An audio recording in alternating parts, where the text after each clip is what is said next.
Vamos direto à palavra de Deus, eu tenho muito para falar e eu creio que vai te abençoar muito. É uma daquelas mensagens que Deus preparou para nós, que Ele quer que ouçamos muitas vezes, especialmente quando passamos por lutas específicas, que eu vou mencionar no final. Mas vamos para 1 Coríntios 10 e escute isso. Neste verso bem conhecido, uma das primeiras coisas que aprendemos quando somos salvos, sabe, naquele verso que te dão para memorizar? Esse é um dos primeiros versos que eles te dão para memorizar, certo? 1 Coríntios 10, 13, eu gosto desta versão aqui. E foi nessa versão que eles me deram, eu lembro, um cartão pequeno para memorizar, e era para que eu me lembrasse quando eu fosse tentado. Então a ideia ali é a seguinte: quando você é tentado a pecar, se lembre deste verso. Mas aqui a palavra para tentação, parasmos, certo? Parasmos. Tentação não é só tentação para o pecado, mas também lutas. Eu disse, é também para lutas. Parasmos é também para lutas. Quando o médico te dá uma notícia muito ruim, é uma luta na sua vida. Amém? Quando sabe que seus negócios, certo, não estão indo muito bem e você recebeu essa notícia, certo? É um teste da sua fé. Amém? Você ouve notícias ruins, certo, de que o seu filho ou sua filha está fazendo algo negativo, é uma luta, um teste da sua fé. Amém?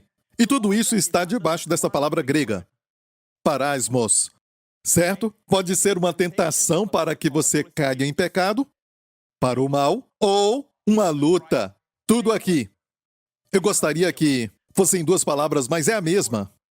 Então tem que ver no contexto se está falando tentação para pecar, ou está falando de lutas, as adversidades da vida pelas quais passamos.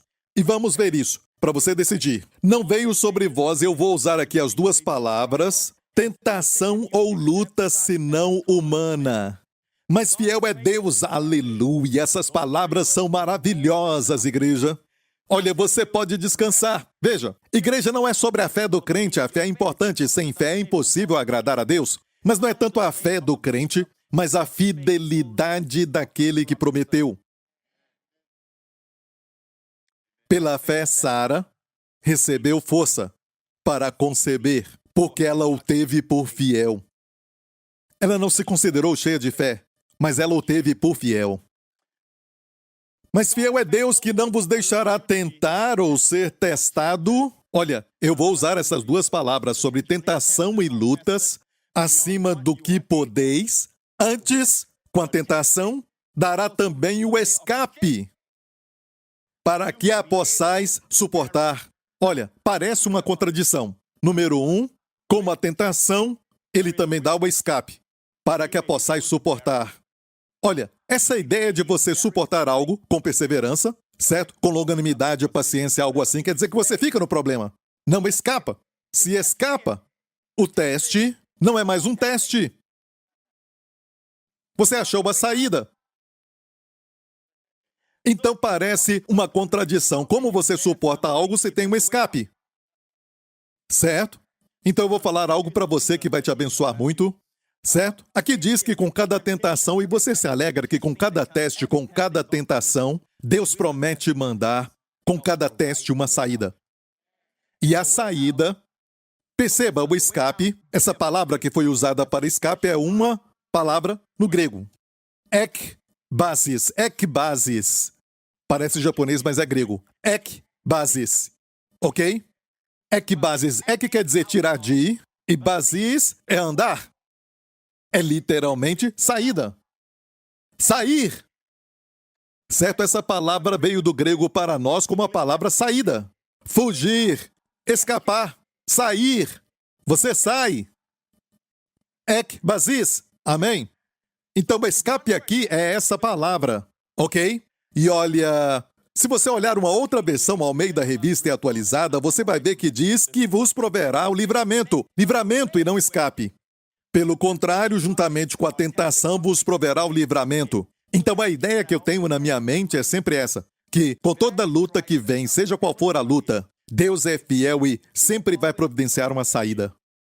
Ele sempre dá uma saída, mas no grego eu descobri que não é somente um livramento, porque essa ideia de livramento nós não sabemos qual será. E talvez você está passando por uma luta. Isso não é bom.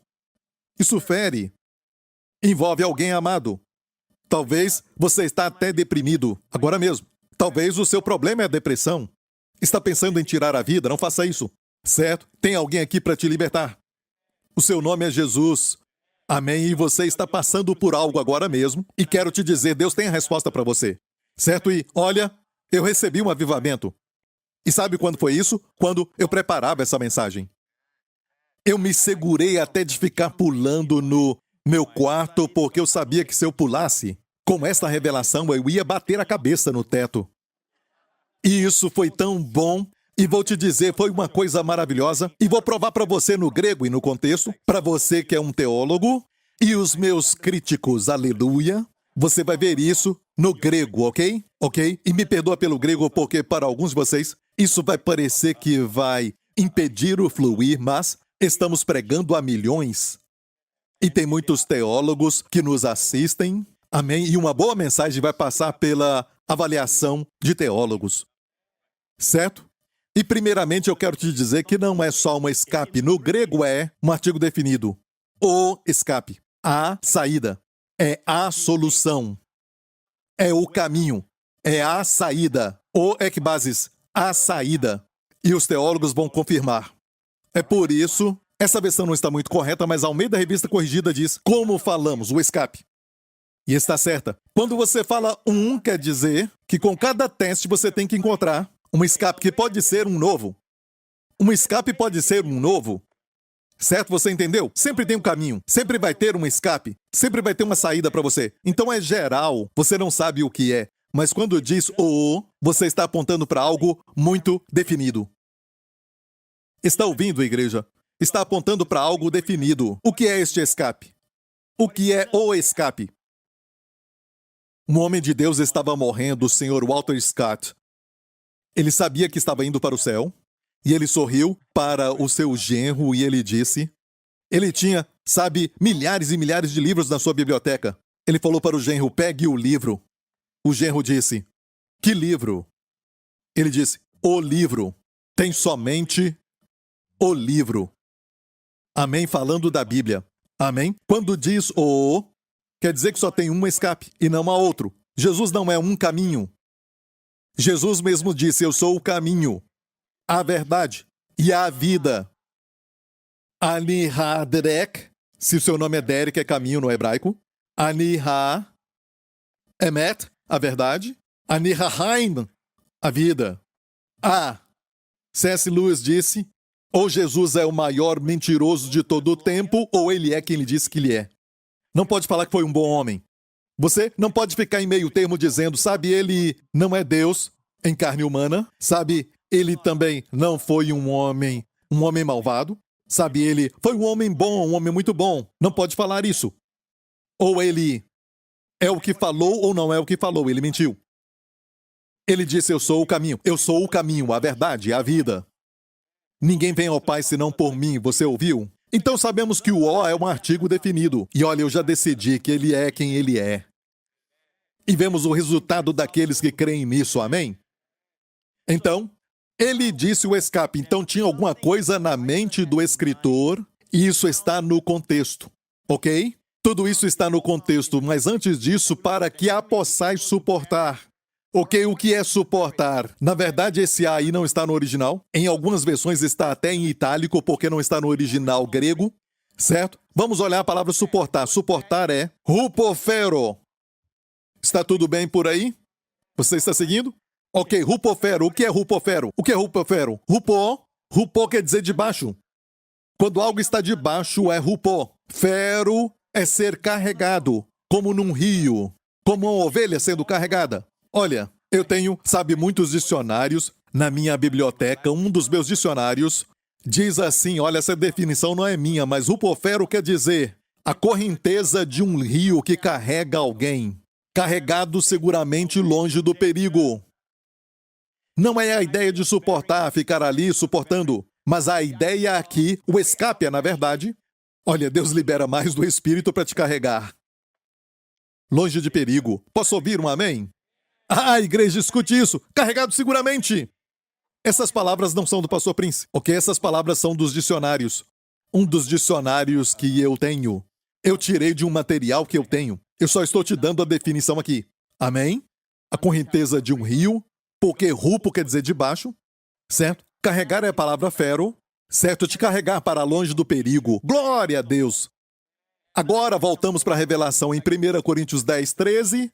Amém? Com a tentação também dará o escape, para que você possa suportar ser carregado para longe do perigo.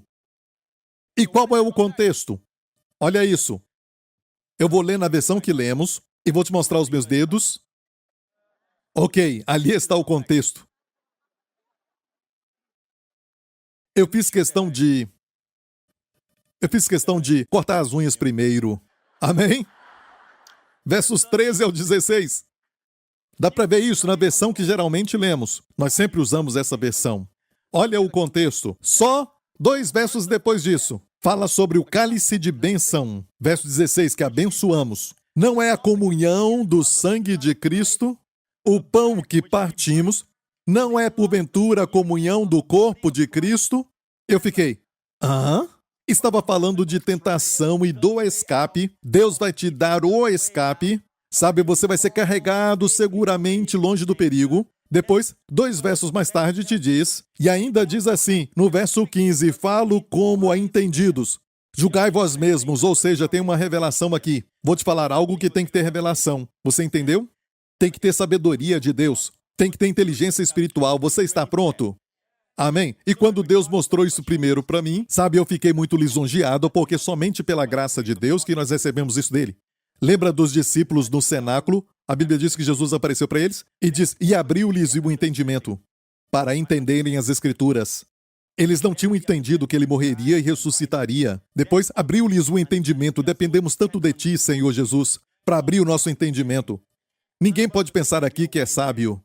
O sábio é aquele que depende dele, para abrir o entendimento toda vez que lê as Escrituras. Posso ouvir um amém? Então, e aqui está falando da Santa Ceia, quando ele fala sobre o cálice de bênção. E aqui também fala do pão e o que tem a ver com o escape. A saída, o ekbasis, para fugir das suas lutas.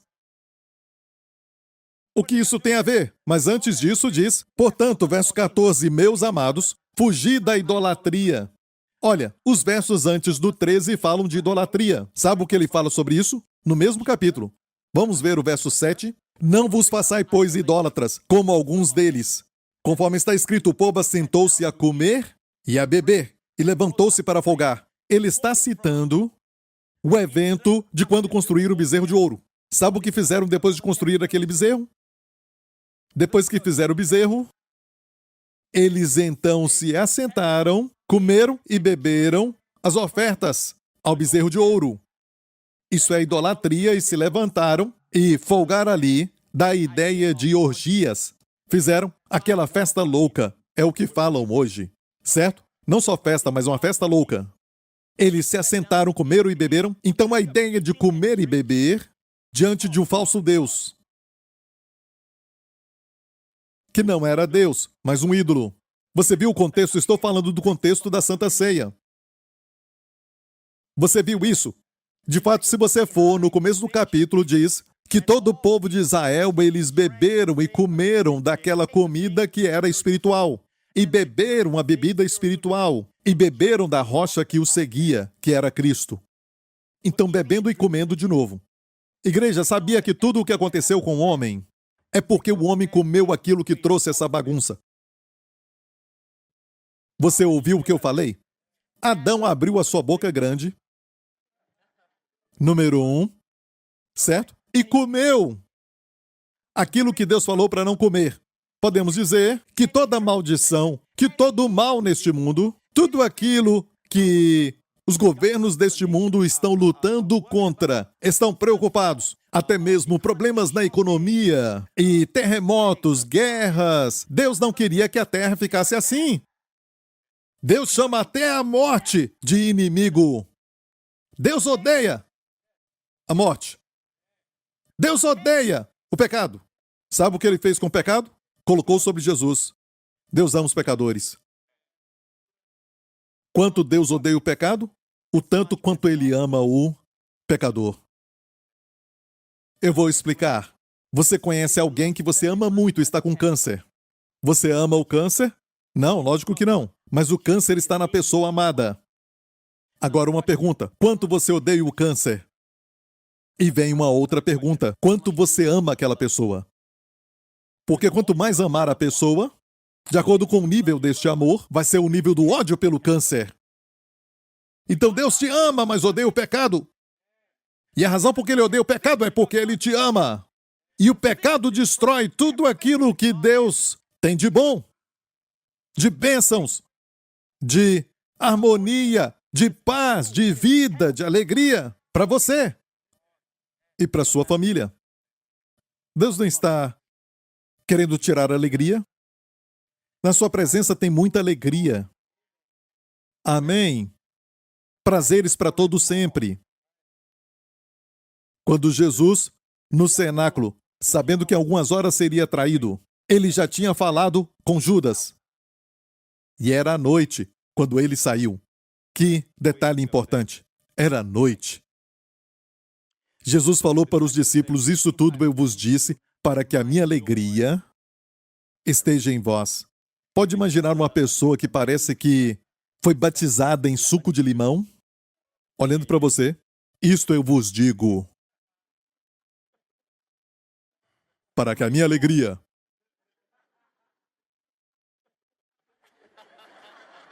permaneça em vós. Pedro diria: Senhor, o Senhor precisa mais do que nós.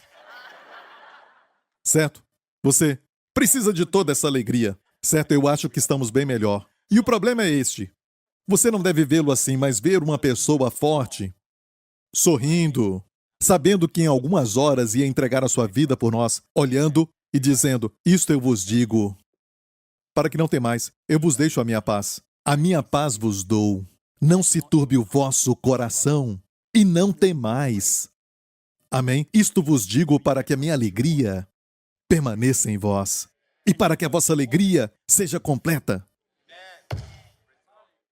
Pastor Prince, a Bíblia diz que ele era um homem de dores. Irmão Santarrão, já que você falou isso, pode me falar onde está essa expressão? Eu não sei. Eu vou te falar. Está em Isaías 53.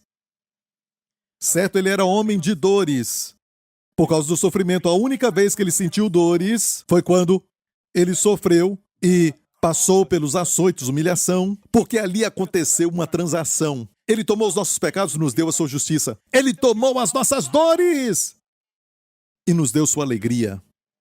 Ele se tornou uma maldição para sermos abençoados. Essa parte da maldição eu ainda não me recuperei. Recentemente eu falei que em Gálatas 3,13, Cristo nos remiu da maldição da lei, tendo se tornado uma maldição por nós. O Filho de Deus se tornou uma maldição por nós, para nos remir dela. Não foi somente, ele tomou a maldição, ele se tornou a maldição, para que a bênção de Abraão venha sobre todos nós. Não desperdice isso. Amém? Você está me ouvindo? Então, ele quer te ver alegre e ele... Uau, falei tanto sobre alegria. Certo? Vou te mostrar o contexto neste mesmo capítulo, que está falando de comer e beber. E escute isso, se olhar para o resto dos versículos do capítulo 10, fala sobre comer e tudo isso para a glória de Deus, mas fala sobre comer e beber.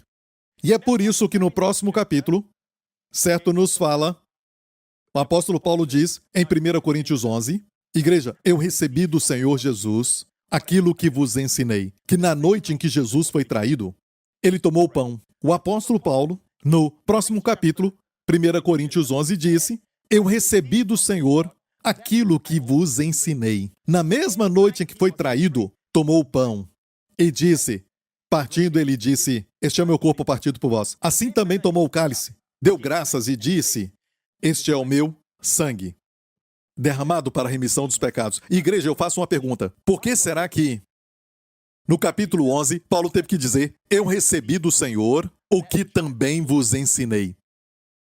Ele podia pedir para Pedro, podia pedir para Mateus. Mateus, Marcos e Lucas registraram nos evangelhos sinóticos que Jesus instituiu a Santa Ceia, a mesa do Senhor. Mas o Senhor Jesus, nos dias presentes, glorificado e ressurreto, achou que a Santa Ceia era tão importante que ele deu uma revelação pessoal para o apóstolo Paulo. E Paulo mesmo disse: eu recebi do Senhor aquilo que vos ensinei, que na noite em que ele foi traído. Ou seja, ele não recebeu de Mateus, ele não pediu para Marcos, Lucas ou João. Ele recebeu do Senhor. Você acha que Jesus hoje, que está lá no céu, à direita de Deus Pai, achou que era importante dar essa revelação para ele? Eu sei, tem muitas igrejas e denominações hoje que nem celebram a Santa Ceia. Alguns que de vez em quando, a cada 2 meses, ou às vezes uma vez por mês, e alguns têm só o pão. Mas escute bem isso. Eu creio que o diabo está tentando minimizar o caminho de saída. Ele tenta negar, ele tenta cegar as pessoas do escape. Está ouvindo? Voltando a 1 Coríntios 10, o contexto, certo? Do verso 13, certo? O cálice de bênção que abençoamos não é a comunhão do sangue de Cristo? O pão que partimos não é porventura a comunhão do corpo de Cristo? Então o contexto está muito claro, igreja, certo? Porque de repente fala da Santa Ceia. Não faz sentido. E conhecendo o apóstolo Paulo, sabemos que ele era um mestre muito sistemático. Ok? Muito inteligente. Mas, se tratando da Bíblia, Deus é quem orquestra tudo. Nenhum verso está fora do contexto. Te mostrei os versos antes, se assentaram para comer e beber, se levantaram para folgar. Agora, vamos ao verso 16. Olha na tela. O cálice de bênção que abençoamos não é a comunhão do sangue de Cristo. A palavra comunhão aqui é a palavra koinonia, que é a palavra para amizade. Certo? Associação. Não é só amizade, você pode ter amizade comigo e eu acabei de te conhecer. Certo? Ou seja, é uma comunhão, mas é uma comunhão para tomar café, esse tipo de amizade, mas essa palavra fala de intimidade, uma participação íntima. Uma participação íntima. Está me ouvindo? Esta palavra também foi usada em um momento quando fala de marido e mulher, na intimidade. Falam coisas um para o outro, certo? E tem coisas que falam e fazem que ninguém mais tem o direito. Estão participando intimamente. Aqui é espírito, alma e corpo. Ok? Essa é a ideia da comunhão. Você entendeu isso? Entendeu? Amém? Olha, guarda isso aí, ok? O que é isso? Comunhão. O pão que partimos não é porventura comunhão do corpo de Cristo? Porque nós, sendo muitos, somos um só pão e um só corpo, porque todos participamos do mesmo pão. Não está dizendo que todos nós participamos uns dos outros. Tem alguns que ensinam que quando você pega o pão, lembre-se que é o corpo de Cristo. Não. Jesus não disse que este é o corpo místico de Cristo. Nós somos o corpo de Cristo, mas quando pegamos o pão e o pão está com o cálice, está falando do seu corpo físico. Este é o meu corpo. Não estava falando do corpo místico que viria. Está ouvindo? E aqui está muito correto. Sendo muitos, somos um só pão, um só corpo, porque todos participamos do mesmo pão. Ou seja, somos um pão, um corpo agora, porque todos participamos do corpo de Jesus. Entendeu? Ok. Vede a Israel segundo a carne. Agora falando de Israel, olha para ele segundo a carne. Quando ofereciam um sacrifício, os que comem os sacrifícios não são porventura participantes do altar? E eu te falo isso, é do seu interesse hoje. Se você está sofrendo, você recebeu um diagnóstico, algo assim, seja o que for que os médicos falaram, escute isso. É de seu interesse participar dos benefícios da cruz. A questão é como fazer isso. Vede Israel segundo a carne. Os que comem os sacrifícios não são, porventura, participantes do altar. O altar é a cruz.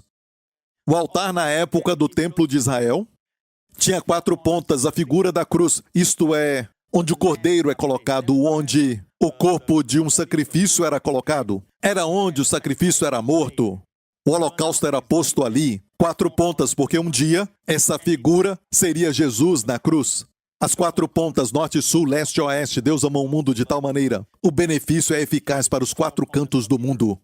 Posso ouvir um amém? Certo? Então, o altar era o lugar da cruz. E como participamos? Essa grande questão que a Igreja de Jesus Cristo tem é: eu sei que Ele levou as doenças, não só os pecados, mas como participar disso? Como ter acesso a isso? Como ter essa koinonia? Uma participação íntima, ser participante e apropriar-se do que aconteceu? Como posso me apropriar dos benefícios do sangue e dos benefícios do pão? Como? Vede Israel, não são os que comem participantes? Ou seja, quando você come o pão e bebe o cálice, você se torna participante do que Jesus fez lá na cruz. Está ouvindo, igreja? Eu vou ler para vocês alguns testemunhos. Se eu tiver tempo, talvez um testemunho, mas isso vai te abençoar. Este irmão, Joshua, do Reino Unido, eu fui salvo aos 9 anos. Mas olha, a minha experiência com a igreja foi sobre viver uma vida cristã em vez de receber a graça de Deus. Me senti um hipócrita quando eu tentava lidar com os meus sentimentos de culpa e vergonha. Como resultado, eu passei a minha adolescência e a minha vida adulta bem longe de Deus. 4 anos atrás, eu voltei a participar da igreja. Conheci alguém em um pequeno grupo que me introduziu ao ministério do Joseph Prince. Eu comecei a assistir às mensagens do pastor Prince quando podia. Lentamente, a mensagem de Cristo começou a trazer cura para o meu coração. Quanto mais eu ouvia, mais a minha crença errada era trocada pelo Evangelho. Por 6 meses eu chorava incontrolavelmente quando eu ouvia sobre a graça e a verdade que Jesus trouxe para nós. Mesmo sendo salvo quando criança, eu não falava nada sobre a minha crença para ninguém porque eu me sentia um hipócrita. Agora falo da graça de Cristo para todos aqueles que querem ouvir. Certo domingo, eu até contei o meu testemunho na igreja. Por 26 anos, eu sofri de verrugas dolorosas na sola dos meus pés. Eu experimentei todos os meios médicos, até cirurgia laser para removê-las, mas nada funcionou. Quando fui convidado para um churrasco um tempo atrás, eu pedi para tomarmos a Santa Ceia juntos. Como tinha assistido na mensagem do pastor Prince sobre o poder curador da Santa Ceia e li o seu livro sobre a Santa Ceia, falei sobre isso que eu creio, sobre o significado de discernir o corpo do Senhor e de tomar Santa Ceia com um grupo. Depois de tomarmos a Santa Ceia, oramos e cantamos canções sobre o sacrifício do nosso Senhor Jesus. Na oração, eu amaldiçoei as verrugas dos meus pés que já tinham espalhado pelas minhas mãos. Depois de algumas semanas, ele estava sofrendo por 26 anos deste problema. Nem mesmo o laser ajudou. Depois de algumas semanas, as verrugas das mãos sumiram. E nas semanas seguintes, os pés também foram curados. E agora estou completamente livre das verrugas. Toda glória a Jesus, aleluia! Olha, isso não acontece porque você diz, eu vou experimentar a Santa Ceia, certo? Não é questão de tentar, é fé. Está me ouvindo? Não é assim, sabe? Eu vou tentar. Isso tudo é vazio. De significado vazio. E se não tiver cuidado, vai participar indignamente. Bem, vamos para 1 Coríntios 11. Por causa disso, escute muito bem o que acontece. Alguns na igreja, sabe, dizem, temos que impor as mãos uns sobre os outros e falar isso e falar aquilo. Tem uma hora para isso. Tem uma hora para isso. Ok? Mas a regra para um crente, geralmente é expulsar os demônios e curar as pessoas para pecadores lá fora. Não para os crentes. Os crentes, me parece, na igreja primitiva, parece que tinham saúde divina. É melhor ter saúde do que cura. Eu disse, é melhor ter saúde do que cura. Mas se está doente, peça cura. Mas não fique aí, não viva de cura em cura. Comece a andar com saúde. Os crentes partiam o pão de casa em casa, diariamente. Vou repetir, você não entendeu. Partiam o pão de casa em casa, diariamente. E alguns acham que é extremo fazer uma vez por semana. A igreja primitiva, no livro de Atos, no primeiro dia da semana, se reuniam para partir o pão. Quem era o pregador daquele domingo? O apóstolo Paulo. Paulo era o pregador. Não diz no primeiro dia da semana se reuniram para ouvir Paulo. Se reuniram para partir o pão. Atos 20. Leia isso depois. E enquanto Paulo estava pregando, durante a longa pregação de Paulo, um jovem que estava sentado na janela, certo? No terceiro andar. Tudo isso é simbólico também. Terceiro andar, o terceiro céu. Nós estamos assentados com Cristo no terceiro céu. O nome daquele jovem é mencionado, porque tem uma mensagem para a igreja. Seu nome era Eutico. Eu quer dizer bom, sabe, no grego. Eutico quer dizer boa sorte. Ele dormiu porque não estava ouvindo a mensagem e ele caiu do terceiro andar e morreu. Olha, porque a igreja foi roubada da boa sorte. Eutico. Não estamos ouvindo a mensagem. Da mesma forma que aconteceu no livro de Atos, o navio do cristianismo, que tinha Paulo nele, mas eles não ouviram a Paulo. Depois, então, do naufrágio, Paulo disse: deveriam ter me ouvido. Temos que ouvir as revelações paulinas, especialmente da graça que Deus deu para ele. Toda a escritura é inspirada, toda a escritura é importante, mas nem tudo é escrito para nós, para a igreja. Algumas são para os judeus e outras são para nós. E Paulo então disse: eu recebi do Senhor sobre a Santa Ceia. Amém? Está ouvindo, igreja? Certo? Então olha aqui. Certo? Aquele jovem então tinha caído, mas eles estavam ali para partir o pão, não para ouvir Paulo pregar. E ele caiu. E Paulo desceu e depois o abraçou. Sabe, temos que abraçar essa nova geração com as revelações paulinas, as revelações da graça. Está me ouvindo? Temos que abraçá-los, mesmo estando mortos. Temos que abraçá-los, que eles possam sentir o calor do evangelho da graça. E escute isso. Paulo disse: não vos perturbeis, a sua vida está nele. E o ressuscitou. Olha, se isso acontecesse na igreja, falaríamos: glória a Deus, aleluia, amém? Vamos adorar e mandar todo mundo embora. Mas não Paulo. Paulo pegou todo mundo, inclusive o rapaz que ressuscitou, levou a boa sorte até o terceiro céu, amém? Onde está a igreja? E escute isso: partiram o pão. Prioridade. O que é primeiro, primeiro. Depois de ressuscitar alguém, ainda partiram o pão. Não se esqueça, de onde vem o poder? É a igreja primitiva. Olha, quando tiver tempo, quando estiver sentado no seu trono branco, certo? Leia Atos 20. É sempre bom ter uma Bíblia no seu trono branco, ou trono rosa, ou verde, seja qual for a cor. Ok, tem de muitas cores. Do que o senhor está falando, pastor? Quem tem ouvidos, ouça. Amém? Isso. Por causa disso, e só por causa disso, há entre vós muitos fracos e doentes, e aqui fala, e muitos que dormem ou morrem. Vamos falar claramente. Naqueles dias, dormir para o crente, a morte não aterroriza mais. Isso porque Jesus derrotou a morte. Então, para o crente, falava: dorme. O pecador morre, o crente dorme. Até Jesus ressuscitar o seu corpo. Certo? Mas, olha isso. Por causa disto, uma razão só e não razões. Eu chequei no grego e isto aqui está no singular.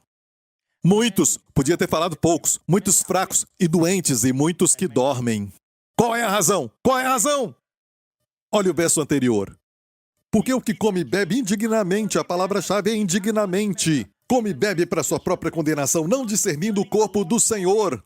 E se você está sofrendo com malária, e eu digo que eu tenho um remédio, tome esse remédio e você diz: eu não quero. E eu coloco na água, ok? E digo: beba, beba. E você fala: eu não quero beber isso. Você está bebendo condenação para si mesmo. Porque não bebeu o remédio.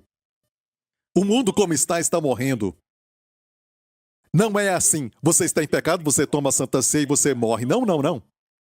O mundo está morrendo. No mesmo capítulo diz que Deus não quer que sejamos condenados com o mundo. Tem uma condenação para este mundo que já foi liberada, uma sentença divina que foi liberada desde o pecado de Adão. E a sentença divina inclui doenças. A Santa Ceia é a saída. É o ekbasis. Está me ouvindo, igreja? Amém? Olha, não discernindo o corpo do Senhor, eles conheciam o cálice. A maioria das denominações que praticam algumas igrejas, e falo isso com tristeza, tem a Santa Ceia, mas muitas vezes colocam o pão e o cálice como um. Obrigado, Senhor, pelo perdão dos pecados, tu morreste por isso, e não mencionam doenças. Não discernem o corpo do Senhor. A palavra discernir, diacrino, é fazer uma separação entre o pão e o cálice. Porque ele sofreu? Porque Deus não somente... Deus tinha preparado tudo, por que não o enviar direto para a cruz? Porque Pilatos não o enviou para a cruz? Porque ele teve que passar pelos açoites e depois a cruz? Porque pelas suas feridas fomos sarados. Está me ouvindo? Deus te ama e Ele quer te ver bem. Deus quer te ver bem. Ah, pastor, eu já tomei a Santa Ceia. Tome de novo. Os discípulos iam de casa em casa todo dia. Sabe quantas casas tinha naquela época? Amém? Chegavam numa outra casa, tinha alguém doente, tomavam de novo e tinham benefício. Partiam o pão diariamente, não só diariamente, mas de casa em casa. E os discípulos caminhavam por milhas e eles faziam como Jesus, que naquela época não tinha, nenhum tipo de transporte, era a pé. E as estradas não eram boas, era o exercício. Correr é algo que foi inventado mais tarde. Caminhar era o estilo de Jesus exercitar. Longas distâncias. Amém? Não escreva para mim. Ok. Por causa disto, há entre vós, se você reverte isso, se discerne o corpo de Cristo, seu corpo foi partido para que o meu corpo fosse restaurado. Amém? Eu vejo a pressão alta sendo colocada no corpo de Jesus. O seu corpo foi julgado, o corpo saudável dele foi julgado para que o meu corpo seja curado. Você discerniu, agora você come dignamente. E aqui não diz que uma pessoa indigna não pode comer. Não é um homem indigno, mas é uma maneira indigna. Um advérbio. Ok? Um advérbio quer dizer uma ação que modifica uma forma de modificar o verbo. É como come. Não come com discernimento. Era uma celebração. Na igreja de Corinto, eles bebiam e eles eram glutões, comiam com glutonaria. Na Santa Ceia. Olha, aqui é muito difícil ter glutonaria e ficar bêbado, porque aqui estão os elementos. É difícil participar indignamente. Então o problema é que participamos sem revelação. E por isso estou pregando. Para que se você está sofrendo de algo, você escute isso e mais uma vez e de novo. E para você que está bem, você pode pensar, eu não preciso disso. Me escute, você precisa. Amém?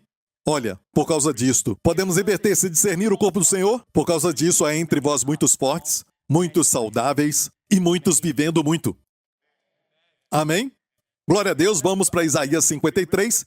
Isaías 53 é a carta magna do Antigo Testamento. É o ápice, porque tudo aqui está falando de algo importante. Aqui no livro de Isaías. Aqui está falando do sofrimento do nosso Senhor Jesus por todos nós. Sabia que Ele te ama? E olha para mim. Quero falar isso porque é muito importante.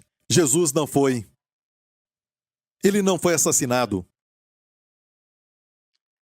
Jesus disse, eu tenho o poder de entregar a minha vida e tenho o poder de tornar a tomá-la. Ninguém tira este poder de mim. E é por isso que mais do que uma vez tentaram apedrejá-lo e não podiam. Ele passou no meio deles. Mais do que uma vez tentaram matar Jesus e não puderam. A minha hora ainda não chegou. Ele tinha poder quando foram prendê-lo no jardim do Getsêmani. Soldados com as suas espadas e lanças, homens fortes, chegaram. Muitos deles foram para prendê-lo. E ele perguntou, a quem buscais? Falaram a Jesus de Nazaré. Ele deu um passo para frente e disse, o maravilhoso nome de Deus que Deus revelou para Moisés. Eu sou. Quando falaram a Jesus de Nazaré, deu um passo, eu sou. Moisés perguntou, a quem eu falo que me enviou? Deus disse, eu sou o que sou. E agora o eu sou diz eu sou. O que aconteceu com os soldados? Eles caíram. Isso é poder, ok? Ele não foi preso porque não tinha poder. Ele permitiu isso e disse, vocês me encontraram. Deixem os discípulos irem. Está ouvindo, igreja? Amém? Ele se entregou naquela cruz. Foi o que convenceu um dos ladrões, porque ele era diferente. Foi o que fez com que aquele homem duro, aquele centurião que estava aos pés da cruz, dizer, quando ele morreu, certamente, este é o Filho de Deus. Escute isso, igreja. Ele não tinha que morrer, mas ele te ama. Eu disse, ele te ama. Ele se importa com a sua dor agora mesmo, não é somente, para a salvação eterna, para você viver, no céu. Como dizem, um dia todo o sofrimento vai acabar, Olha, não, ele quer te curar. Quer te dar saúde. Quer ver você forte. Você chegou lá, pastor Prince, eu não vejo ninguém chegar lá, mas olha, deixa eu te explicar algo sobre Deus. Temos tantos testemunhos de pessoas que começaram a descobrir, e um dos maiores testemunhos que recebemos é de pessoas libertas de vícios de drogas, pornografia, depressão, certo? Confessando, eu sou a justiça de Deus em Cristo. E isso é uma revelação de que Jesus tomou os seus pecados e eles recebem a justiça de Jesus, a troca divina. E eles confessam isso. Quantos sabem que os sentimentos dizem, não, está viciado em pornografia. Mas quem você é para Deus? Você é a justiça de Deus em Cristo. O pensamento diz, não, sabe, você precisa beber, certo? Você não sai disso, certo? Mas Deus olha para você e diz, você é a minha justiça em Cristo. E olha, o que acontece é que mesmo pecando, e temos tantos testemunhos, vai para josephprince.com e leia os testemunhos que estão ali, você vai ver.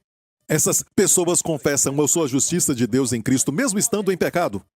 E como um dia o desejo de ver pornografia ou de beber, o desejo de usar drogas, tudo sai. A depressão vai embora. Está me ouvindo? O que eu quero dizer é, mesmo que você ainda tenha sintomas do pecado na sua vida, não se identifique com o pecado.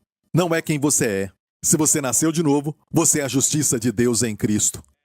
E quanto mais se identificar com quem você é, não quer dizer que você não vai pecar. Nunca mais. Talvez peque, certo? Mas vai pecar menos e menos. Está ouvindo, igreja?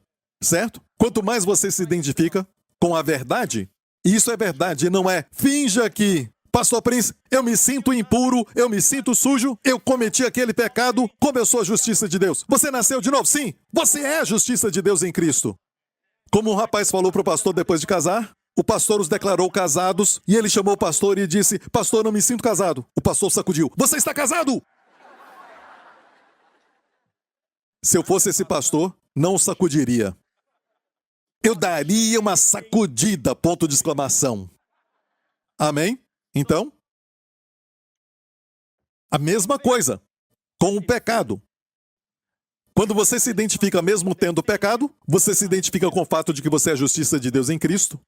Não quer dizer que não peca, mas peca menos, e menos, e menos. E olha isso. Quanto mais se identifica com o fato de que Jesus levou suas doenças, e comece a fazer isso, é verdade. Quanto mais fizer isso e tomar a Santa Ceia, não quer dizer que não vai ficar doente. Mas vai ficar doente. Menos, e menos, e menos. Meu conselho, comece agora. Se identifique com a verdade. O Espírito Santo é o Espírito da verdade. Verdade. Porque se você crê na mentira, como por exemplo o diabo diz, você é impuro, você é sujo, você vai para Deus. Ah, Deus, eu pequei de novo e eu prometi que eu não ia pecar. Eu sou tão impuro, eu não presto para nada. O Espírito Santo até cruza os braços, ele não pode fazer nada, não pode testificar, porque é mentira. É mentira, uma grande mentira. Somente mentiras. Você só está falando mentiras. É tudo mentira. E quem é o pai da mentira? E quanto mais falar mentiras, mas eu sinto. Ok, fala o que sente. E não fale aquilo que Deus disse. Não sabia que o ponto de vista pelo qual todos nós devemos ver é pelos olhos daquele que é a verdade? Muitas crianças morreram numa piscina com seus olhos pensando que era rasa. Parecia rasa e eles achavam que era rasa. E por isso morreram. Creia na palavra de Deus. Um homem famoso, muito famoso, anos atrás, família famosa, mas essa família passou por uma tragédia atrás da outra. Muitos dessa família. E ele estava com a sua esposa e com um amigo em um dos seus primeiros voos, independente, e passou por uma tempestade escura. E eu assisti esse documentário, estavam tentando encontrar a razão do acidente. Seu avião caiu. Um homem bonito. Ele morreu. E a conclusão que falaram foi essa. Certo? Foi por falta de experiência. Porque quando voa no escuro, não dá para saber se está subindo ou descendo. Parece que está indo reto, mas está descendo. Ou seja, o sentimento falam para voar de acordo com a cadeira. Você tem que sentir, em vez de confiar no instrumento. O instrumento diz que você está descendo, mas parece que você está indo reto. Amigo, aqui está um instrumento de Deus. Este é um instrumento de Deus. E ele diz, ele levou as nossas doenças. Por suas feridas fomos sarados. O seu corpo diz, eu não sinto isso. Comece a tomar. Eu não disse, quanto mais se identificar, certo, você não vai ter mais doenças, mas comece em algum lugar como você peca menos e menos, se identificando com a nova identidade em Cristo. Quanto mais se identificar com o fato de que você foi curado por suas feridas, você pode ficar doente, mas menos e menos. Ok? Certo. Isaías diz verdadeiramente, ele tomou sobre si as nossas enfermidades e as nossas dores levou sobre si. Agora, estas palavras no hebraico são coli e makov. Olha, coli é enfermidade e makov são dores. Eu me lembro de estar falando com um judeu messiânico, que é um pastor em Jerusalém, um grande homem de Deus que está com o Senhor. Anos atrás me assentei com ele e falei com ele, e ele pensava que a cura não era para os dias de hoje, certo? E falei com ele sobre este texto. E perguntei, está falando aqui então coli e makov? E ele leu. Sim. Ele já era um ancião. E eu disse, coli é enfermidade? Ou é doença espiritual, como algumas pessoas falam? Ele disse, não, é sempre doença física. E essas dores? Dores físicas. Ele olhou e ficou, ele disse, Ficou interessado. Olha para Young, este homem que traduziu toda a Bíblia. Young era um erudito. Aquelas concordâncias que você tem que ter 3 concordâncias. A de Strong, a de Young e Crudence. Você vai ficar forte, jovem e cruel. Certo? Então, olha para a tradução de Young. Verdadeiramente, ele levou as nossas doenças e as nossas dores, ele as carregou. Tem alguma citação sobre isso? Sim. Graças a Deus por Jesus. Mateus 8. Para que se cumprisse, é o Novo Testamento, para que se cumprisse o que fora dito pelo profeta Isaías, que diz, ele tomou sobre si as nossas enfermidades e levou as nossas doenças. E aqui está falando de enfermidades físicas e doenças e fraquezas, enfermidades e dores. Está muito claro. Pastor Prince, tem certeza? Ok, você não está convencido, ó homem de pequena fé? Vou te mostrar o verso 16, o contexto. Não tira o texto do contexto. O verso 16, o contexto. E chegada a tarde trouxeram-lhe muitos endemoniados. E ele com a sua palavra expulsou deles os espíritos e curou a todos. Que maravilha, curou a todos. Não sei por que eles não leem a Bíblia. Por que eles não leem a Bíblia? Ele não curou a todos em Israel, mas curou a todos que foram a ele. Lembre-se disso. Curou todos os enfermos, para que se cumprisse o que fora dito pelo profeta Isaías, que diz, ele tomou sobre si as nossas... Então está claro no contexto que fala de doenças físicas e cura física. A Bíblia interpreta a Bíblia. Amém? Vamos ver mais Isaías 53? Vamos para o verso 5 agora. Mas ele foi ferido por causa das nossas transgressões e moído por causa das nossas iniquidades. O castigo que nos traz a paz estava sobre ele, e pelas suas pisaduras fomos sarados. Olha isso nessa outra versão. Na NVI, diz que ele foi esmagado por causa das nossas iniquidades. Esmagado é a palavra. Não ferido. Ele não ficou ferido com a mancha preta, certo? Foi esmagado por nossas iniquidades. Foi esmagado por causa disso. E agora, olha isso. O castigo que nos trouxe a paz estava sobre ele. E pelas suas feridas fomos sarados. O castigo que nos traz a paz em hebraico é shalom.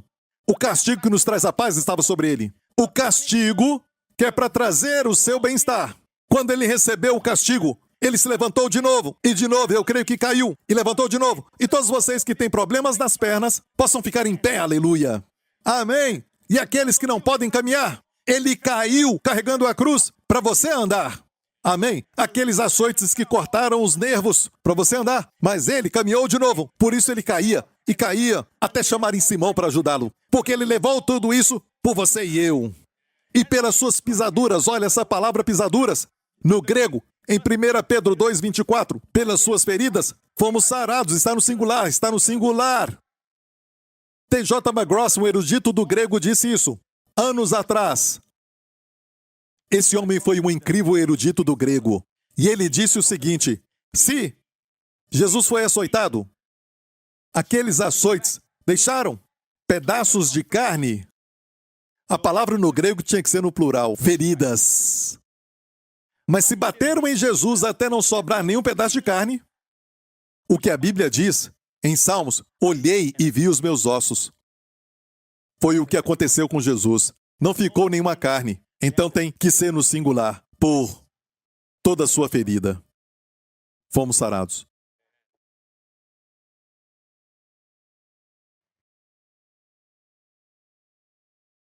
Te falei que Ele te ama. Não tinha que sofrer isso. Ele te ama. Com o primeiro açoite, pá! O câncer morreu. Pá! A pressão alta se foi. Pá! A doença de coração foi embora. Toda artéria limpa, desbloqueada. E olha, graças a Deus pela ciência, pela medicina, mas não faz o que a ferida fez. Às vezes te dão um certo medicamento, mas eles te falam que vai ter um outro problema por causa disso. Então tem que ter esse medicamento para combater aquele problema que aquele medicamento fez, e depois tem que tomar outro medicamento. E falam dessas contraindicações. Está ouvindo, igreja? O castigo que nos traz a paz estava sobre ele. O castigo que nos trouxe a paz estava sobre ele. E pelas suas feridas fomos sarados. Vamos voltar para a versão que usamos. Pelas suas pisaduras fomos sarados? Agora escute isso. Pisaduras aqui é cavura. Diga cavura. Cavura, ok? Olha, cavura quer dizer feridas, pisaduras. E por muitos anos eu descobri, porque eu amo o hebraico, e eu estudo muito, quando eu posso, o bastante para pedir chá e café. A minha esposa diz que eu falo hebraico. Ah, pastor Prince, é porque ela te ama, eu sei. Mas, estudando hebraico, eu vi que a palavra pisaduras, cavura, não é só as feridas nas suas costas, mas é a palavra também para comunhão. Uma associação. De qual cavurá você é? Então eu chequei com aqueles que estão em Israel, e até hoje vão te perguntar, de qual cavurá que você é? De qual associação? De qual comunidade você é? Até hoje, cavurá tem dois significados. Porque Deus, que inventou, criou o hebraico, certo? Porque Deus colocou cavura como ferida e também como comunhão. Volta para 1 Coríntios 10. O copo de bênção que abençoamos, ele não é a íntima participação. Isso é no grego, koinonia. Em hebraico, kavura. Olha, foi o que eu achei. E por anos eu já sabia. Voltando para Isaías, desde que eu sei que pelas suas feridas fui sarado. Olha, entenda isso. A ferida nas costas foi real e pelas suas feridas fomos sarados. É a interpretação primária, mas escondida nela tem como nós participarmos disso. Deus diz é pela comunhão com as feridas. Por anos eu ia para casa, voltava de Israel, coçava a cabeça e falava cavura pela associação.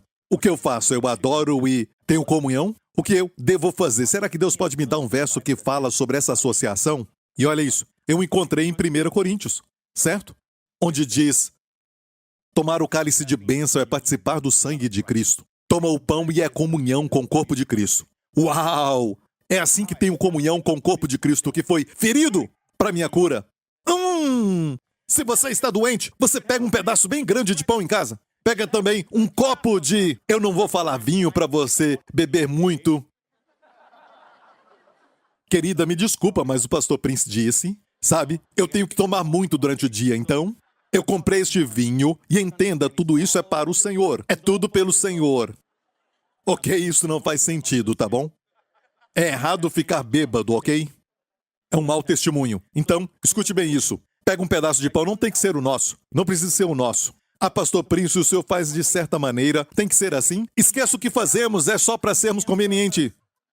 Até as migalhas expulsaram o demônio da filha daquela mulher. Então, não é se é grande ou pequeno, mas a revelação que você tem. Não é questão disso. E olha, se você não é salvo, não participe da Santa Ceia. Daqui a pouco vamos tomar a Santa Ceia. Hoje eu quero tomar no final. Por causa da fé, da revelação. Quando toma, tem que ter revelação. E algo acontece. Não é um coração vazio, uma mente vazia, participando, assim tudo fica vazio. É só um ritual. Ok? Já estou terminando. Te abençoou? Estamos terminando agora. Mas antes eu quero ler um outro testemunho. Eu sofri terrivelmente com depressão pós-parto depois de dar à luz a um lindo bebê. Margaret, do Reino Unido, diz: me sentia como se o mundo inteiro estivesse sobre os meus ombros e a depressão ficou tão séria que eu queria acabar com a minha vida. Quantos sabem que a depressão leva a fazer isso? Mas o sorriso lindo do meu bebê me deu forças. Um dia o meu irmão me mostrou os programas do pastor Joseph Prince na televisão. Mesmo sendo cristão, eu nunca ouvi ninguém pregar o evangelho como o pastor Prince. Suas mensagens me fizeram entender a minha identidade em Cristo e o quanto ele me ama. Uau, isso mudou a minha vida. Assistia aos programas diariamente e gravava todos eles. Também comecei a confessar a minha justiça em Cristo e participar da Santa Ceia, me lembrando de quem eu sou. Desde então, a minha vida não foi a mesma. Eu não sofro mais com depressão pós-parto. Tenho alegria no casamento, na vida dos meus filhos e da minha família. A minha família é abençoada diariamente com as bênçãos de Deus. Amém! Bem, pastor Prince, e que tal aqueles que estão no hospital? Posso tomar Santa Ceia por eles? Esse próximo testemunho, escute muito bem, porque um dia você vai ver que isto pode te ajudar com um parente, algo assim, ok? Irmão Colin da Índia. Em outubro de 2015, Rama, a sogra da minha cunhada, foi levada para um hospital por causa de um derrame que paralisou o lado direito do seu corpo. Ela também estava com um nível muito alto de açúcar no sangue, que só agrava o derrame. O médico também descobriu que o seu esôfago estava torcido e colocou um tubo de alimentação para que ela não se engasgasse com a comida. Assistimos às mensagens do pastor Joseph Prince sobre a Santa Ceia e a unção com óleo com Depeche, o filho dela. Quando ele foi para o hospital, ele orou por ela com óleo ungido. Depois de 5 minutos, ela mexeu a mão direita. A família então participou da Santa Ceia. Apesar de estar em outra cidade, participamos com eles. Pode fazer isso. Certo, o Senhor cura à distância, não tem problema. Amém? E naquela noite, Rama recuperou todo o movimento do braço direito. Naquela noite. E da perna. Mas não conseguia se equilibrar em pé. No dia seguinte, caminhou em volta 2 vezes. Sozinha, sem perder o equilíbrio. Derrame, sabe? Com um nível alto de açúcar. Mas ela começou a tossir por causa do leite que bebeu. O doutor quis colocar de volta o tubo de alimentação, o que era muito doloroso. Mas ela conseguiu evitar isso porque ela comeu normalmente depois de tirar o tubo. O seu esôfago não estava mais distorcido. No 4º dia, Rama foi liberada. Um outro paciente com o mesmo problema de Rama, que foi para lá no mesmo dia, ainda não tinha aberto os olhos. Olha, o mesmo problema, no mesmo dia, a pessoa no 4º dia, ainda com os olhos fechados. O meu cunhado, que é um médico, falou que a restauração de Rama era medicamente impossível. O açúcar no sangue ainda estava instável na semana seguinte. Falamos para ela sobre o que aprendemos com o pastor Prince sobre confiar em Deus. Naquela noite, Rama e a sua filha participaram, a Rama agora participou, certo? Quando o seu parente está em coma ou alguma coisa assim, você pode tomar a Santa Ceia por ele. Mas quando acorda, agora ela participou. Naquela noite, Rama e a sua filha participaram da Santa Ceia e falaram para Deus que elas não podiam, mas ele pode. O nível de açúcar no sangue estabilizou depois disso. Rama agora crê no Senhor. Glória ao nome de Jesus. Amém, amém, amém. Deus é tão bom. Amém? A última parte, eu creio que vai ser muito interessante para vocês que estão sentindo que, sabe, está ficando velho. Sabe? Quando eu tinha 12 anos, eu pensava, 30 é muito velho. E eu cheguei aos 30. Depois pensei que 40 anos é muito, muito velho. Me lembro quando minha mãe tinha 40. Quando ela tinha 30 anos, eu achava que ela era velha. Sabe? Você está olhando como assim, eu não sei o que você está falando, certo? Mas seja qual for a idade que você falar, como a idade para uma pessoa velha, eu quero que saiba de algo, ok? A Bíblia diz assim no Salmo 92, olha aqui. O justo florescerá como a palmeira. crescerá como o cedro no Líbano. O cedro do Líbano é um cedro muito famoso. Olha o cedro aqui. Olha essa figura. É uma árvore majestosa. Uma árvore linda. O cedro do Líbano é o cedro que foi usado para o Templo de Salomão, a madeira mais cara daquela época. A casa de Deus. É muito lindo. Certo? O Salmo 92 diz: o justo florescerá como a palmeira. Uma palmeira, mesmo com 100 anos, ainda produz óleo. Isso não é lindo? Uma palmeira é tão frutífera que você vê sementes por todo lugar. Você entendeu? Certo? Entendeu? Na velhice, frutífero. Crescerá como cedros no Líbano. Amém? E a madeira do cedro, eu aprendi isso quando eu estava com a Wendy viajando anos atrás. De férias, passei pelo cedro e parei. E por causa da Bíblia eu queria aprender mais sobre ele. E você vê, tinha muitos cedros ali. E vê uma placa. E na placa diz que o cedro é quase incorruptível.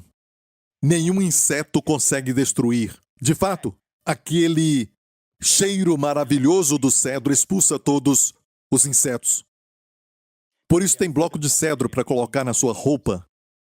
Amém?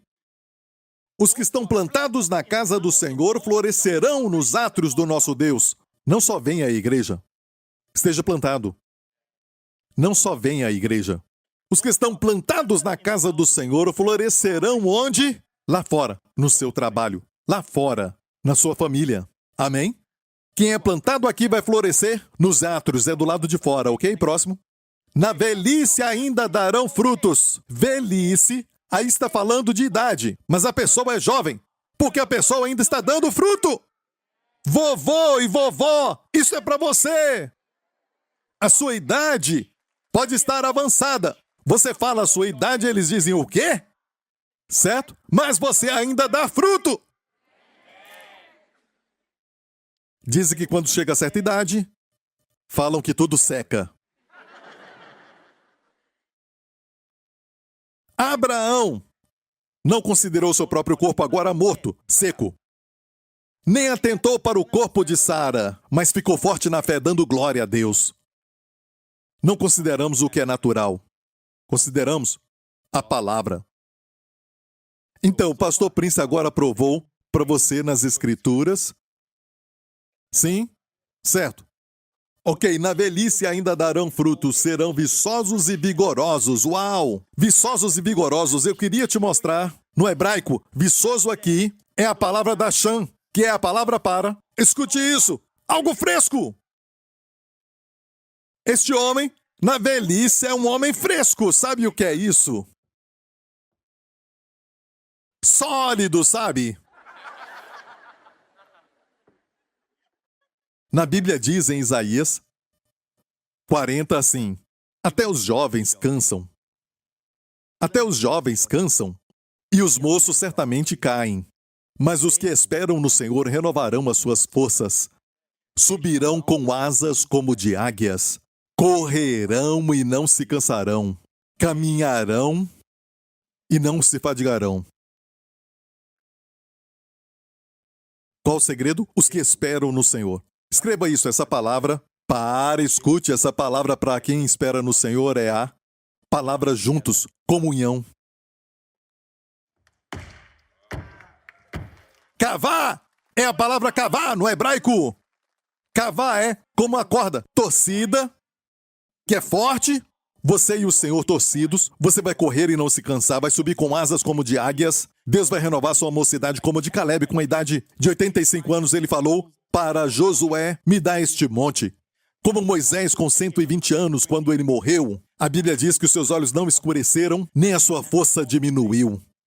Deus fez por eles, e Moisés estava sob a lei, Caleb sob a lei. E nós que temos uma melhor aliança, a lei deles era baseada, a aliança deles era baseada no sangue de bodes e touros. A nossa aliança é baseada no imperecível, lindo, precioso sangue do Senhor Jesus Cristo. Amém. Está ouvindo, igreja? E qual é a chave, pastor? Qual é a chave? Serão viçosos e vigorosos. Florescendo é Rahanã em hebraico, que é verde. Literalmente, hoje, quando falam verde, eles falam Rahanã. Você vai ser viçoso e sempre verde. Que tal isso? Você olha para uma árvore com mais de 100 anos, mas toda verde.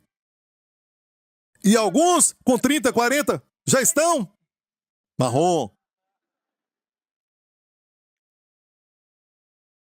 Sempre verde. Pode estar sempre verde. Por que Deus quer isso? Por que Ele quer isso para o seu povo? Certo? Não é só para você, para anunciar, para testificar que o Senhor é reto. A minha rocha, e nele não há injustiça. As pessoas ao redor vão ver isso. Você anunciou que Deus é muito bom, que Ele é um Deus reto. Quando eles olharem para o povo de Deus e ver isso, uau, amém. Mas aqui não diz como, certo? Volta então para a primeira parte. Crescerá como cedros no Líbano. A chave aqui é o cedro no Líbano, ok? Então, essas pessoas, na velhice ainda darão frutos, ainda verdes e vigorosos, mas não fala o que fizeram, certo? Sim, para isso, volta semana que vem. Quer saber agora? Mas olha o tempo. Hã? Quer agora? Só mais um verso, ok? Olha isso. Diga cedro do Líbano. Quando Deus me deu isso, eu já conhecia muito bem este verso, mas quando Deus me deu isso agora, quase que furei o teto. Porque por anos eu salivava em cima disso. Ficava cheio de saliva. Ficava, sabe? Olha, dá fruto na velhice, sempre verde, vigoroso. Dá fruto, florescer nos átrios, sabe? Como o cedro do Líbano. Como a palmeira, eu salivava. Não fala como. Então, bem, em um dos meus estudos, Deus disse, olha a chave, crescerá como não a palmeira, mas o cedro no Líbano. A Bíblia interpreta a Bíblia. Olha este verso, no Salmo 104. As árvores do Senhor fartam-se de seiva. E agora temos essa passagem, fartos de seiva, certo? Verde, farto de seiva. Dando fruto na velhice, farto de seiva. Os cedros do Líbano que ele plantou, esta é a chave. Certo? Se você acha que está falando de árvores, pense de novo. Como a Bíblia diz, não atarás a boca do boi enquanto debulha. E Paulo disse, você acha que está falando de bois? Deus ama os animais, mas você acha que estava falando aqui só de quando debulhava o trigo? Deixar o boi comer? Não atar a sua boca, fazer como alguns fazem? Sabe? É. Você sabe muito bem. Certo? E olha, então, Deus disse, deixa o boi comer. Deixa comer. E Paulo disse, você acha que é para os animais? Não. Ele disse, Deus está falando do ministro que debulha a palavra. Que ele seja abençoado. Tem que comer, é o seu trabalho. Ele tem que receber. É o seu trabalho. Certo? Paulo falou disso em Coríntios, leia depois, não é a mensagem de hoje. Ok? Estou falando que quando Deus dá uma ilustração sobre não atar a boca do boi, ele pensava sobre os pastores. Pastores que dependem de ofertas voluntárias. Certo? Deus falou, permita que ele coma. Olha isso. Quando aqui fala sobre as árvores fartam-se de seiva, que são os cedros do Líbano, são pessoas que ainda dão fruto. São pessoas, é uma ilustração. Como ser incorruptível, cheio de seiva, como ser verde, como ficar sempre forte. Você quer isso? Contexto. A Bíblia interpreta a Bíblia e o contexto é importante. Olha o verso anterior. E o vinho que alegra o coração do homem, e o azeite, o Espírito Santo, que faz reluzir o seu rosto, e o pão que fortalece o coração do homem. E escute isso, o único pão que fortalece o coração do homem é o pão da Santa Ceia, porque pelas suas feridas fomos sarados. Escute isso, igreja, o vinho, o pão é a Santa Ceia, que te faz como cedros do Líbano, farto de seiva. E quando eu vi isso, escute, eu disse, uau! Eu fiquei, uau! Uau! Por que eu estou pregando isso? Estou pregando para que quando alguém que você ama receber um diagnóstico ruim, não vai correndo tomar a Santa Ceia com o coração vazio, com a mente sem revelação, vazia. Espere, escute a mensagem. E no final, participe. Algo vai acontecer, porque as coisas de Deus funcionam pela fé. A fé vem pelo ouvir. Ouvir e o ouvir da palavra de Deus. Está ouvindo, igreja? Amém? Tudo aconteceu por causa de um homem pecar. E eu já estou terminando. Tudo porque o homem pecou. Ele comeu da árvore que não deveria. E olha isso. Deus disse, coma para voltar para as bênçãos. Coma para voltar para as bênçãos. Está me ouvindo? Mas é o corpo de Cristo. Tem que ser o corpo de Cristo. Sabe os discípulos em Lucas 24? Lembra disso? Eu já te falei isso? Não? Eu não falei disso? Rapidamente, Lucas 24, Jesus ressuscitou no mesmo dia, rapidamente, ok? Não posso fazer isso e depois começar o outro culto. Senão você vai ficar. Lucas 24, rápido. E aconteceu que estando com eles à mesa, tomando o pão, e isto foi depois da ressurreição. Na mesma noite, quando ressuscitou dos mortos, ele foi para Emaús com 2 discípulos, eu creio que marido e mulher, certo? E ele fez o papel do anfitrião. Foi o anfitrião. Ele pegou o pão, o abençoou, partiu e lhe deu. Abriram-se-lhes então os olhos e o conheceram. E ele desapareceu-lhes.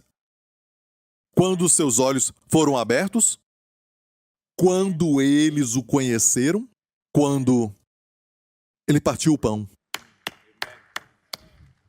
Durante 7 milhas não o viram até partir o pão. Tem algo aqui, igreja, tem algo aqui. Eu creio, eu tenho uma mensagem sobre este caminho, eu tenho uma mensagem que Deus me mostrou. Na verdade é uma réplica, ou na verdade uma figura sobre o que aconteceu no Jardim do Éden quando o homem caiu, o homem comeu. Tem uma figura ali de um homem e uma mulher, um casal ali, aqui outro casal, caminhando para Emaús. Cleopas e a esposa. E aqui temos o Senhor caminhando com eles, que era na viração do dia, e Jesus caminhando aqui. Uma restauração, entendeu? O que foi perdido aqui, foi restaurado aqui. E a Bíblia diz, e por causa do tempo, seus olhos foram impedidos de ver Jesus, não sabiam que era ele. Eles foram impedidos para que o vissem na palavra, não fisicamente, mas depois, no final, aqui, o que aconteceu? O diabo seduziu a mulher, que falou para o marido comer aquela fruta. Certo? E os seus olhos se abriram. Mas da forma errada. Não para Deus, para eles mesmos, para o pecado, para a sujeira, como eles estavam nus. Mas aqui na restauração, seus olhos se abriram, não para eles, mas para ele. Então escute bem, olhando para os tipos, para os 2 eventos, eu posso falar que Adão e Eva comeram da árvore do conhecimento do bem e do mal, não foi? Mas não comeram da árvore da vida. Será que posso falar que a Santa Ceia é a árvore da vida? Ele é a sua justiça. Ele é a sua justiça. Ele é a sua santidade. Foi abençoado? Foi mesmo? Aqui fala da restauração e sabe o que aconteceu? Ele desapareceu? Desaparecer não quer dizer que ele deixou. Eles só não podiam vê-lo, mas ele não os deixou. E voltaram 7 milhas. Tinham andado 7 milhas. Depois da Santa Ceia, andaram 7 milhas de novo. Voltaram para os discípulos e disseram, Ei, vimos o Senhor, vimos o Senhor. Vamos ler isso. E eles lhes contaram o que acontecera no caminho e como deles fora conhecido no partir do pão. Falaram para eles. E olha isso. E falando eles destas coisas, o partir do pão, Jesus se apresentou no meio deles e disse-lhes, Shalom! Quando falavam do partir do pão, o Senhor ama isso. Por isso ele está aqui agora. Amém? Enquanto eles falavam do partir do pão, Jesus apareceu. Você acha que ele desceu do céu naquela hora? Não, estava lá o tempo todo. Ele não os deixou. Ou seja, de pão para pão. Ele sumia e aparecia. Participe, anunciando a morte do Senhor, até que ele venha. E até que ele venha quer dizer, quando ele vier nas nuvens para nos levar no arrebatamento, até que venha, tomar até que venha, pode também ser, até que ele se manifeste a você. Eu não sei você, mas eu fui abençoado e eu sei que você agora está realmente pronto para a Santa Ceia, não é? Vamos distribuir os elementos. Todo mundo já recebeu? Você está pronto? E lembre-se, não é estar consciente da sua doença, mas consciente de Jesus. Amém. Pensar nele.